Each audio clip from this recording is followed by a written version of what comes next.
The Gauteng Provincial Legislature's Portfolio Committee on Community Safety has called on residents of Gauteng to refrain from taking the law into their own hands. Now, this comes after 5 suspected criminals were set alight and killed in Alexandra last week on Tuesday night. The committee has condemned the act of vigilantism and mob justice, also encouraging the public to cooperate with the police and allow the criminal justice system to perform its function of bringing suspected criminals to book. For more on this, we are joined by the Chairperson of the Gauteng Provincial Legislature's Portfolio Committee on Community Safety, Bandile Masuku. Thank you, Chair. Thanks very much for joining us here on the program. Good morning, and good morning to your viewers, and thanks for having us on the show. So let's get your take right up front on what actually happened in Alexandra this last Tuesday. And what do you believe is behind the rise of vigilantism in South Africa?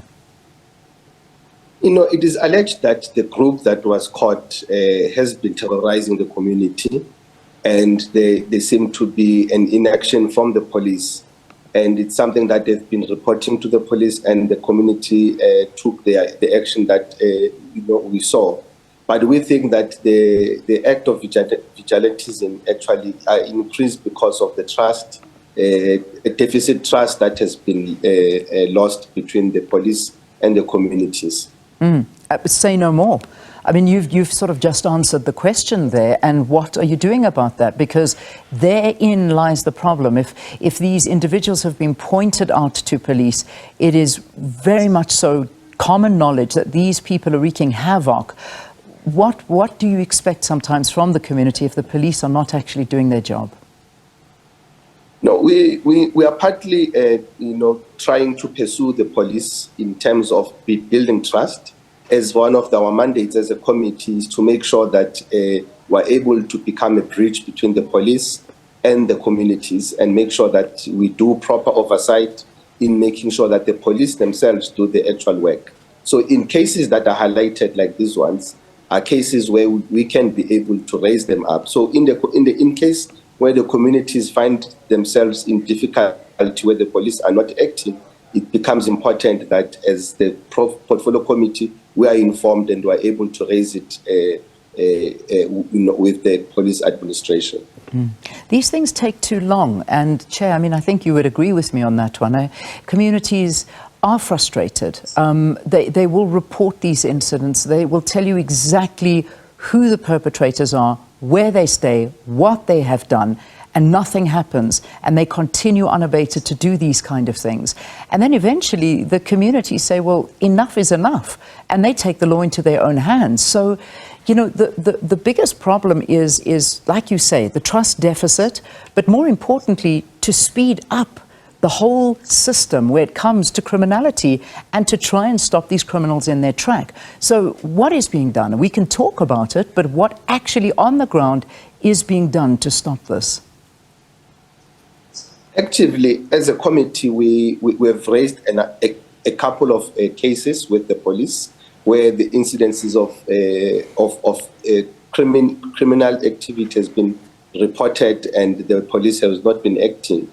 And when the issues have been raised with us as a committee, we are then able to raise them sharply and actually expeditiously with the administration. So on the ground, that's what we are doing.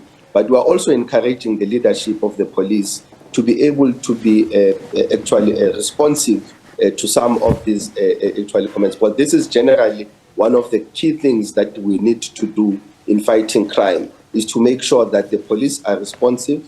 2 is to make sure that the community themselves, they do able to report the criminals that they have in their communities and some criminal activities. And so this initiative is more of us making sure that the communities continuously raise these issues with us, and we're able to take and hold the police administration accountable.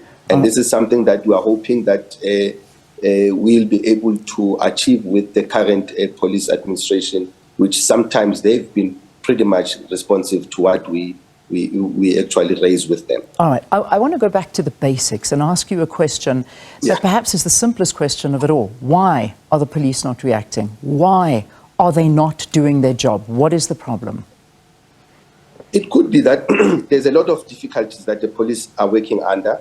And I'm not making any justification about their inaction, but they seemingly that there's not enough resources. For some of the police stations that we have visited, they don't have enough vehicles, they don't have enough human resource, and in terms of planning, it becomes much of a difficulty. So I think that we also need to understand that the police they need to be fully resourced, and this is something that from the portfolio committee side we have raised, and we have seen that the provincial government has responded in some areas where they've been able to assist the South African Police Service with some resources in vehicles, and now we do have the crime prevention wardens that has been introduced to extend the boots on the ground. All right, so let me quiz you on this, because firstly I'll talk to resources, and then I'm going to talk to this boots on the ground with the security personnel that have just been put on through the Premier Panyaza Lesufi. Resources. We've been talking about resources for years. 10, 15 years. This is a story that has been around forever, that the police don't have this, they don't have that, they don't have paper, they don't have cars, they don't have phone lines that work, they don't have adequate things that can actually allow them to do their job. This is not a new story. It's something that we keep on talking about, but nothing's being done about that. So I don't think we can keep on going back to the same excuse, which is what is being done. No, I think from the Gauteng provincial government side, there's something that has been done. The budget of the community safety department has increased tremendously. And it has actually added up a bit of resources on the ground. And the issue that we are looking at in Gauteng is also looking at the issues of the introduction of technology that will make it easier for policing to be done. And I think there should be better planning on how we can be able to focus on areas where there's high criminal activities. You know that Gauteng contributes the highest number of stats in terms of crime, happening in the country.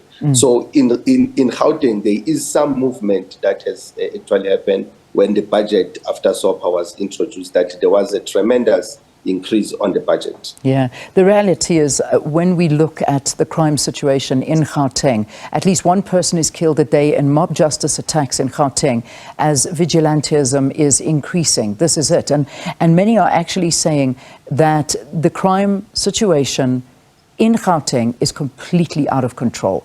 And then we go and put these newly trained officers, these Gauteng community safety officers, that I doubt very much so that they can measure up to vigilantism and go and protect communities when communities can't protect themselves.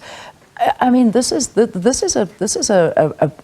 a pandemic at the moment, crime and vigilantism. This is the reality. And if we don't act very fast, the criminals, which already in a way have taken over Gauteng, are going to continue to thrive.